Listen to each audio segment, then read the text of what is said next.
बिस्मिल्लाहिर्रहमानिर्रहीम। अस्सलाम वालेकुम नाज़रीन, मैं तो मेज़बान असगर गुजर, तुम भी रहे हो गुजर टीवी आर्फ वाला। शुक्र हर रोज़ दोस्तों बेहतरीन त्याला क्वालिटी जनोर लैके हाजिर होईदा। अज माशाल्लाह बहुत ही खूबसूरत जमांदरू दो थान अगे पिछे आ, बराबर बराबर थान आ, अगे पिछे भी नहीं जे। तो दोस्तों पूरी पहलन झोटी गब्बन तकरीबन कोई महीना डेढ़ सून च लैंदी है। हर तरह के दोस्तों करनी जमांदरू दुल कई दोस्तों की बड़ी ख्वाहिश थी कि साडू होवे ना जमांदरू दुल तो सानू दसना वा, चाहे जमांदरू दुल आ दोस्त बिल्कुल तसलियाँ। अगर ये किसी भी दोस्त को आए पसंद तो मेरे नंबर पर रबता करना, नंबर फिर रेट का फिर दसांगा। कैमरामैन साहब दिखाओ झोटी।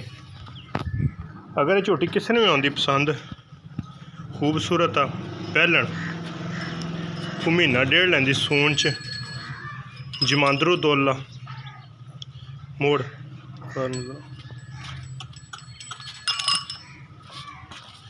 तो निकोली है नहीं, बड़ी सोहनी टुरदी फिरदी भरावां दी नज़र आ। रोक जरा, रुकन दे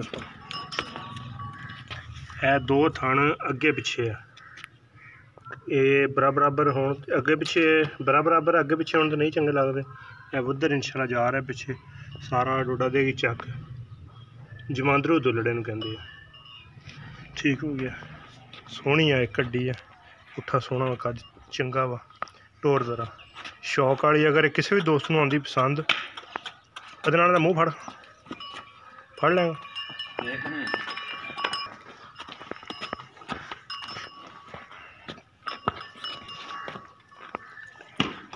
मूँह चारदा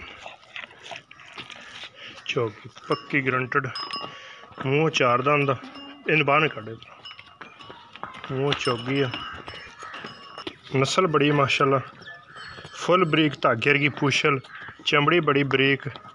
अल्लाह के हुक्म जो वक्की थल्यों तो लत्तां बाहर कड़ कड़ टुरेगी। कद भी सोहना वा, शाह काली एक अख जरा जवाब है। झोटी का कद भी माशाल्लाह सोहने कद च,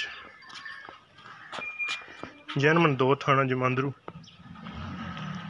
मूँह चार दांत झोटी है। अल्लाह के हुक्म ने कद भी होर करना छिगी, फिर कन्नियां वाले दंद कढ़दी, फिर भी कद करदियां रहनियां।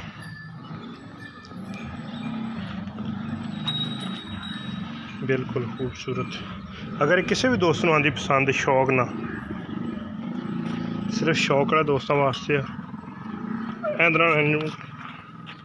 अगर किसी ने आई पसंद तो मैनू कॉल करके, सिंग भी गोल सोहना किंगरी वाला, तो फिर यदा रेट पुछ लेना वा। वैसे रेट नहीं, फिर रेट तैयार हुई तो फिर इंशाल्लाह लावांगे। फिर जो मता भी कराएगी, टाका टूका माशाल्लाह बड़ियां खुलियां तो लम्मियां माई नूं, तो जो वक्की ये हर चीज़ बहुत सोहनी लगनी है। तो सोरा डोडा देगी चक। उम्मीद करने का अज की वीडियो आएगी दोस्तों को पसंद आती, लाइक शेयर तो माशाल्लाह दे कमेंट्स जरूरी। चैनल को करना ज़्यादा सब्सक्राइब, यारा दोस्तों ने शेयर करनी है। एक अगली तो नवी बेहतरीन वीडियो ने दोस्तों की फिर हाजिर होवांगे। अल्लाह।